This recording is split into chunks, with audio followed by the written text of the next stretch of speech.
Good day, ma'am. May tanong lang po ako. Nakatira po ako sa pabahay ng government dito sa Pandi, Bulacan. Yung katabi kong unit ay binenta ng may-ari at ang nakabili ay isang Christian group at ginawa nilang bahay-sambahan. Every time na may service sila, pag Sunday, ay maingay po.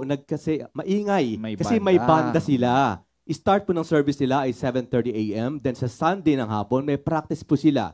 Gusto ko po sana itanong kung may way po ba na maipa-close sila kasi dalawa ang senior citizen ko sa bahay at may bata pa. Sana po matulungan nyo ako. Maraming salamat po. Dali po ano naman yan araw naman yan Masama po sa gabi kayo, binabalahaw.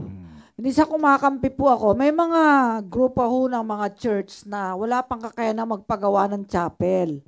Ngayon, nakita ko 7:30 a.m. Umaga. Opo, ay kahit saan naman may tugtugan Wag lang 10 oras ng gabi na hindi makakatulog. Wala akong kinakampihan, pero sabi nyo 7:30 a.m. Sunday, hindi po araw-araw yan. Isang araw lang. Medyo kailangan Sunday din po igalang natin ang religious beliefs sa religious ceremonies. Para sa akin po pero pwede po kayo magtanong sa mga abogado na po kung iba po ang kanilang opinion. Kasi ako, mas gusto ko po ang mga tao ay, kung ano man reliyon, ay umaattend ng Sunday service. Sisimba. Opo, kasi nakakadagdag ng lakas ng loob yan Tsaka nakapagpapataas ng ating moral kung meron tayong religious group na sinasamahan. Okay po?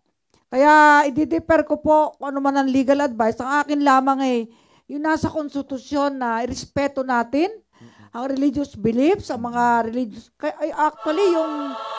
Sa revised penal code, pag ginulo mo ang isang religious ceremony, mayroong criminal responsibility.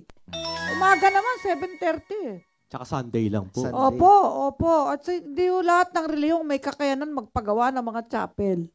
Marami dyan, mga charismatic group. Parang sa isang bahay lang sila. Nag-gather. Oo, pero hindi naman araw-araw. Iba kasi nambubulaw sa gabi. Hindi naman Nasa tamang oras naman na normal lang na 7:30 ng umaga, gising na ang mga tao. Pasensya po, pero para sa akin, respetuhin po natin ang ating ding kapitbahay.